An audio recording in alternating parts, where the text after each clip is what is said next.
For those who are interested in the real world, a look at the actual history suggests an adjustment, a modification of free market theory to what we might call really existing free market theory. That is the one that's actually applied, not talked about. And the principle of really existing free market theory is free markets are fine for you, but not for me. That's, again, near a universal. So you, whoever you may be, you have to learn responsibility and be subjected to market discipline. It's good for your character. It's tough love, and so on and so forth. But me, I need the nanny state to protect me from market discipline so that I'll be able to rant and rave about the marvels of the free market while I'm getting properly subsidized and defended by everyone else through the nanny state. And also this has to be risk-free. So I'm perfectly willing to make profits, but I don't want to take risks. If anything goes wrong, you bail me out. Okay. So if third world debt gets out of control, you socialize it. It's not the problem of the banks that made the money. When the S&Ls collapse, same thing. Public bails them out. When American investment firms get into trouble because the Mexican bubble bursts, you bail out Goldman Sachs. And the Mexico bailout. And on and on. I mean, there's case after case of this. In fact, of the leading top 100 leading transnationals in the Fortune list of transnationals, there was a recent study of how they related to the states in which they're all somewhere, so they're all mostly here in some national state. It turns out that all 100 of them had benefited from industrial policies, meaning state intervention in their behalf. All 100 had benefited from the state in which they're based, and 20 of the 100 had been saved from total disaster, that is collapse, by just state bailout. When people talk about globalization of the economy, remember that the nanny state has to be very powerful in order to bail out the rich, and nothing is changing in that regard. 20 out of 100, again, were saved from collapse by this, including a number here. Well, that's really existing free market theory. There are many examples of it quite close to home, so we could start with our own governor, Governor Weld, who's described by the Boston Globe as a libertarian with a religious belief in free markets. And then a couple of days later, they reported that through various scams, his administration was able to sharply increase federal subsidies to Massachusetts so that way beyond what they were before, so that he could parade as a fiscal conservative. And that's pretty common. Just a year before, you may recall if you have long memories, they had to close George's Bank, the richest fishing area in the world, because it was being overfished thanks to a combination of deregulation and subsidies to the fishing industry, which have that odd consequence that you tend to get overfishing. So it looked as if the ground fish were wiped out and they had to close it off. It didn't take long for the religious libertarian fanatic William Weld to take the next jet plane down to Washington, hat in hand, asking for a federal bailout. They wanted the national federal government to declare it a natural disaster. And the reason was, as he explained, with presumably some scientists in tow, that there was some strange kind of predatory fish, which no one had yet found, but they would find it, don't worry. So some kind of predatory fish had come and sort of wiped out all the, the cod and the haddock and all those things. So it was a natural disaster, and therefore the general public had to sort of pay off the results of deregulation and subsidizing the fishing industry. Well, that's the way to be a libertarian with religious fervor. Another one is the leader of the conservative revolution, Newt Gingrich. Nobody's more passionate about the market than he is, particular about his own district, which he calls a Norman Rockwell world of jet planes and fiber optics, as indeed it is, except if you ask where jet planes and fiber optics came from, you discover that the public paid for them and still pays for them. And in fact, he manages to get more federal subsidies for his district than any suburban county in the country outside the federal system. So you can have conservatism flowering among the malls and so on. Or you can go back to the Reaganites, who are also very passionate about free markets for everyone else. Meanwhile, they boasted to the American business community correctly, that they had done more, that they had instituted more protection than any post-war American administration, in fact, more than all of them combined. They had doubled import restrictions, blocking and helped and poured public funds into major industries to enable them to recapitalize, to protect, in fact, reconstruct the steel industry and the automotive industry and the semiconductors and so on, which would have disappeared if they'd opened the markets. The Thatcherites in England were about the same. Government expenditures relative to GNP stayed pretty constant, although anything that went to the general population collapsed. Meanwhile, military industry shot up. Arms sales are booming. That's all publicly subsidized stuff. Arms sales to nice guys like Saddam Hussein and General Suharto and others. Well, that's really existing free market theory. What are the core policies?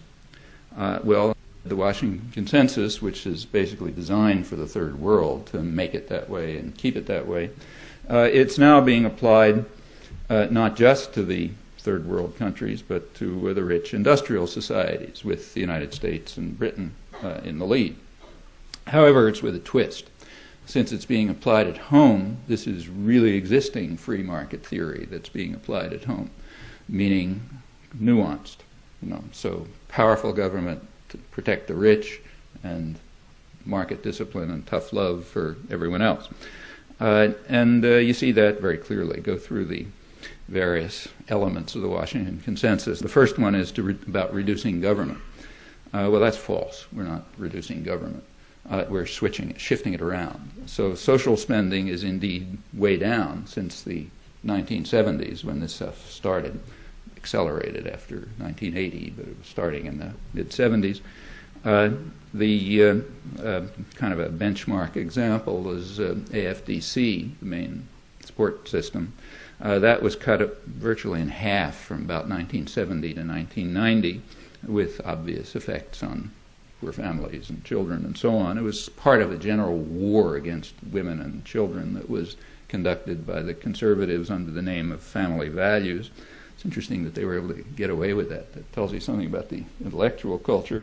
Well, one part was the reduction of AFDC by roughly half, from about 1970 to about 1990. It's now essentially gone.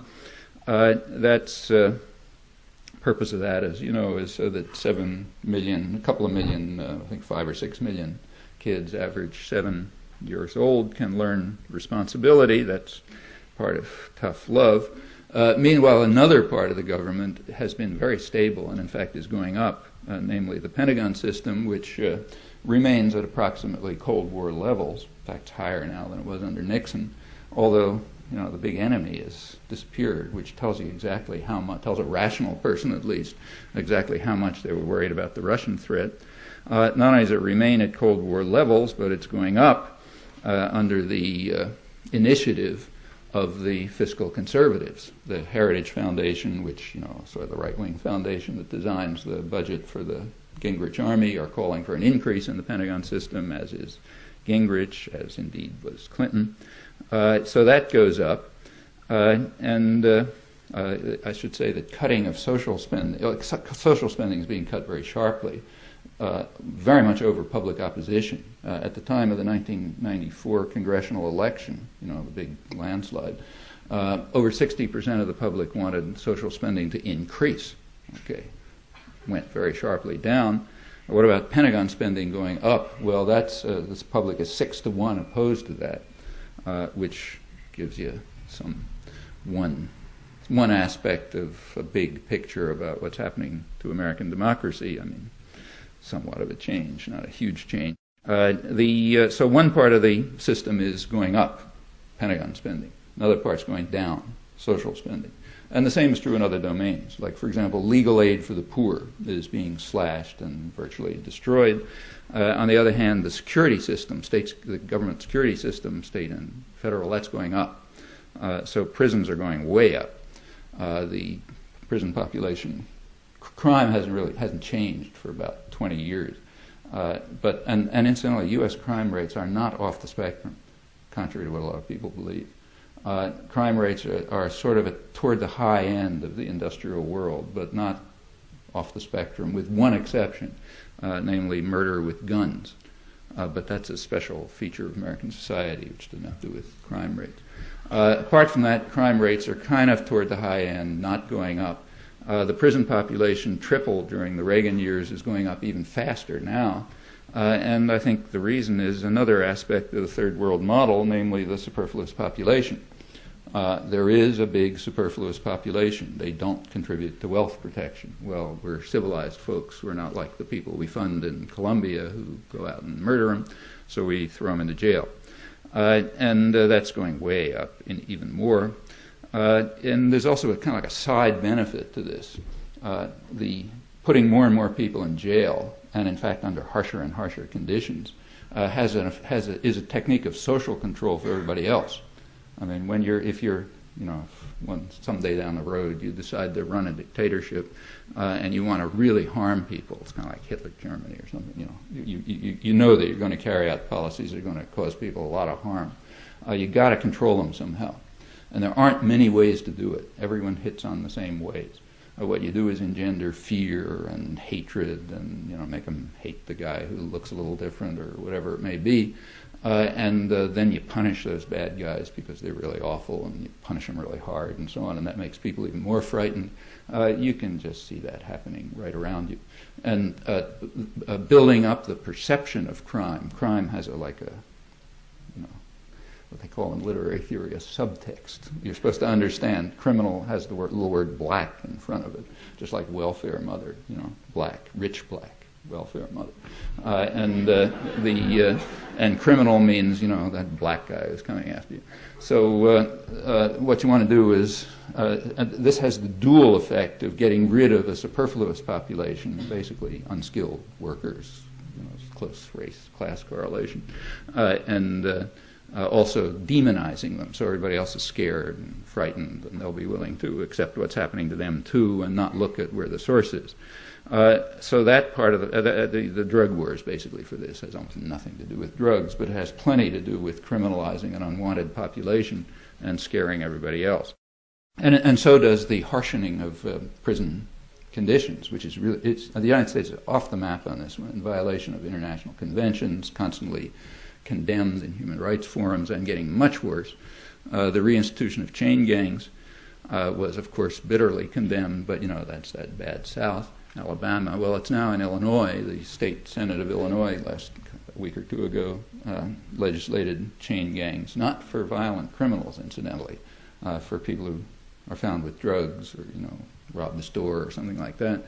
The Chicago Press pointed out that this carries this kind of reminiscent of slavery, but the legislator and the state senator who put it through said that this is just another aspect of what he called tough love.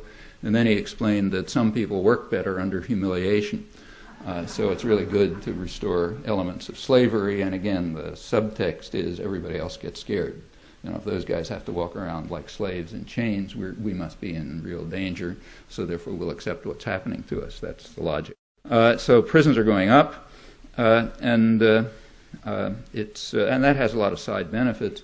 Apart from just getting rid of the superfluous population, it is a source of cheap labor. So prison labor is going way up. Cheap labor, you don't have to worry about unions, no benefits, they don't get out of line. And that also naturally undercuts wages elsewhere. So just like forcing welfare mothers to work, raising children isn't work, as anybody knows who's had children. So you have to drive them to work, kind of like people who go to Fidelity Investment to figure out scams about how to deal with the security market. You really want these people to work. But since there's no jobs for them, they're going to work at low-paid or publicly subsidized wages, which will undercut other wages. And the same with prison labor. In fact, the scale of prison construction, which is a kind of Keynesian stimulus to the economy anyway, but its scale has become so enormous that even high-tech industry, the guys who are usually just ripping off the Pentagon system, they're beginning to look at it, figuring out, recognizing that high-tech surveillance devices and so on may be another way to sort of get the transfer of public funds to make sure that high-tech industry keeps moving. It's not the scale of the Pentagon, but it's going up. Well, that's one aspect of what's called reducing government. modifying government, to be more precise. Another aspect of it is what's called devolution, moving governmental power from federal to the state level. And that has a kind of a rationale which you hear all over the place. For example, there was an op-ed a couple of weeks ago in the New York Times by John Kogan of Hoover Institute at Stanford, who pointed out what he called a philosophical issue that divides the Democrats and the Republicans. So the philosophical issue is that the Democrats believe in big government and entitlement, and the Republicans believe in getting power down closer to the people, to the states, because they're kind of populist types. Well, it takes about maybe 3 seconds thought to realize that moving power down to the states in funding and so on is just moving it away from the people for a perfectly elementary reason. There's a hidden part of the system, of the power system, that you're not supposed to know about or think about, and that's private power. Now, it takes a big corporation like, say, General Electric or Microsoft to sort of pressure the federal government, but even middle-sized guys have no problems with state governments. They can control them quite easily. And in case anyone was too dull to figure this out by themselves, the same day as Kogan's op-ed in the New York Times, which is a typical one, there was a story in the Wall Street Journal about Massachusetts, which had a headline that read, what Fidelity Investment wants, it usually gets. Okay. And then the story went on to say that Fidelity Investment, the biggest investment firm in Massachusetts, wanted even more subsidy and support from the state government that it already gets, and it was threatening if it didn't, it would move over the border to Rhode Island, where it just owns the place. So therefore the passionately libertarian governor quickly rearranged, tax subsidies and one thing or another so that Fidelity got what it wanted. Well, Fidelity couldn't have done that with the federal government. Couldn't have said, you give us even more, we're going to move to Switzerland or something. I mean, other guys can do it maybe, but not Fidelity. Raytheon, which is the biggest manufacturing producer, did the same thing. Raytheon, incidentally, Fidelity, it's not that Fidelity's poor. They just announced record profits a couple of days ago. Same with Raytheon, just announced record profits, but having big problems.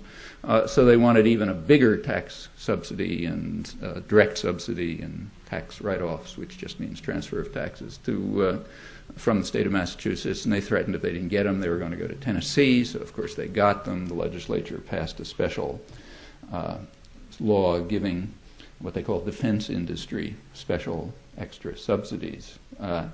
Notice that Raytheon is publicly subsidized in the first place. That's where its money comes from. But now it has to be additionally subsidized so that its profits will be even higher than the record profits it just made. Same with Fidelity. And that's the kind of game anybody can, even way down to much smaller businesses can play with states. And the consequences of devolution are quite straightforward.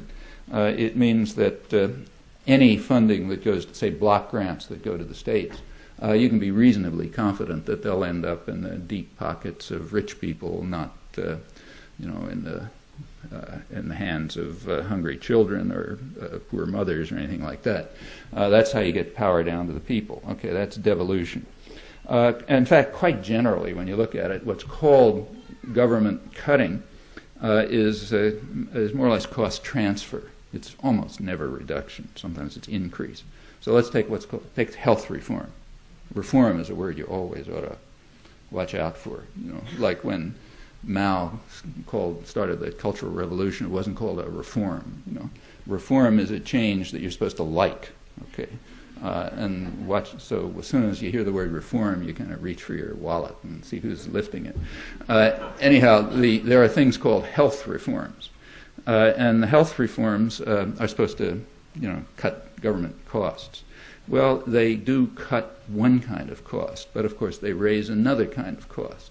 There's a very respectable outfit called the National Bipartisan Leadership Council, headed by two ex-presidents, Ford and Carter. And it just did a study of the cost transfer effects of the planned health reforms. It concluded that they would add about $10 billion a year extra costs, but those extra costs will come from wages and higher premiums, okay, which means it's a highly regressive tax on the poor. Highly regressive tax, if it comes from wages and premiums, of course. And that's $10 billion a year. They also estimated that it'll increase the number of uninsured by 15 to 20%. This is by the year 2002, so up to about 54 million by the year 2002. Well, that's a cost, big cost, unmeasurable cost. So you find all the way across the board, and furthermore, it's no big secret. So, like the Wall Street Journal had a headline which pointed out that when the reforms were, moving through Congress, it said rich gain, poor lose, trade-offs for the middle class. Okay, which is right. That's exactly what the reforms are intended to do. You have to remember, by middle class, they mean the people right below the very rich. So they don't mean the median. They're not talking about people with $30,000 a year income.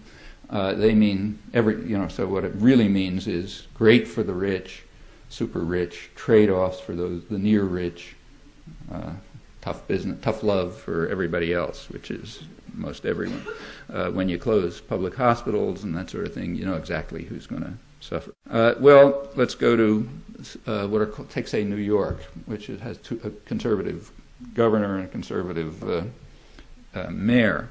And they're carrying out very extensive conservative tax cuts because they're fiscal conservatives. The tax cuts, the New York Times pointed out in a small item, all benefit business. So by accident, all the tax cuts benefit business. Well, there are also tax increases, which are compensating for the tax cuts, but they don't call them tax increases. What they call them is, the phrase is reduction of subsidies for public transportation and for tuition in public universities. Well, subsidy itself is another interesting word, kind of like reform. It's a subsidy if public funds are used for public purposes. That's called a subsidy. It's not called a subsidy when they go to private wealth. That's reform or something. So they're cutting down subsidies for public transportation. Well, that's just a tax. If you pay 20% more for getting on the subway, that's tax. Same if you pay higher tuition at City College. And that's a highly regressive tax. So who rides the subways and who goes to City College? So what they're doing is cutting taxes for business, for the rich, and increasing taxes for the poor, which are going to compensate for that. And that's called fiscal conservatism and cutting government. Well, so it is across the board. You take, I'll come to other examples, but if you think about it, take a close look at the things that are called cutting government. You'll notice they quite characteristically have this property. The next element of the Washington Consensus is making the tax system more regressive. Okay, we don't have to talk about that. It's stated openly. The thing that isn't stated openly is the reason. This is supposed to be in order to increase investment and give everyone jobs. But it's a really weird way to do that. I mean, the country is already awash in capital. The people whose taxes are being cut don't know what to do with their money.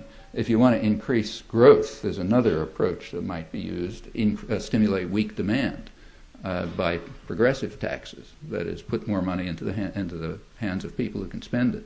That increases growth. That would increase growth.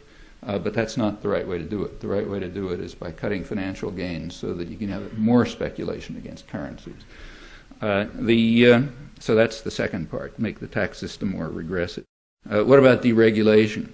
Well, same effect. Deregulation is a cost-shifting measure. So, for example, if you deregulate, if you allow industries to, as they've done already, to deposit toxic wastes without cost, because you have deregulation, it increases their profits, but it also increases water and sewage rates, which is a regressive tax on everybody else who's got to pay that. Also, it has further costs. Some of them you can't estimate. For example, the costs in, say, health and quality of life and so on. No way to give numbers to those. And there's also going to be the eventual cost of cleanup, but that's going to be a public cost, remember. Incidentally, a good one, because when you clean up the wastes, that increases the gross national product, and we all like to see that go up. But the public will pay those costs. So what it is just another form of radical cost shifting. Increase wealth for the rich and decrease it for everyone else. So it fits the experiment's design. And in general, it's kind of like a short-term profit gain for some, very small sum, and a big cost for everyone else. What about deregulating the labor market? Well, same process. Actually, that was done by simply criminal behavior. The best review of this, I know, is in Business Week. The Reagan administration, as they point out, essentially informed the corporate world that they were not going to enforce the laws. There are laws, much hated laws like the Wagner Act that give you the right to organize, and the Reagan administration simply informed business they weren't going to enforce them. So the number of illegal firings went up by about a factor of 6, and similarly across the board.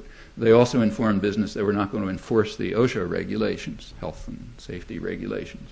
So the number of days lost to injury and the number of injuries and so on also shot up. And in fact, that was a great way to undermine unions and the right to organize, a whole pile of policies like that, which was part of deregulating labor markets. Another part of deregulation of labor markets is to make them what's called more flexible, meaning you don't have any security and no guarantees. Number of temporary workers goes way up, no benefits. You never know if you're going to have a job tomorrow. That's really good for the economy. That's good for having jobs. Some of the most profitable corporations, the ones who's way up on the Fortune 500 list and booming, are the ones that what they call sell manpower. Like Manpower Incorporated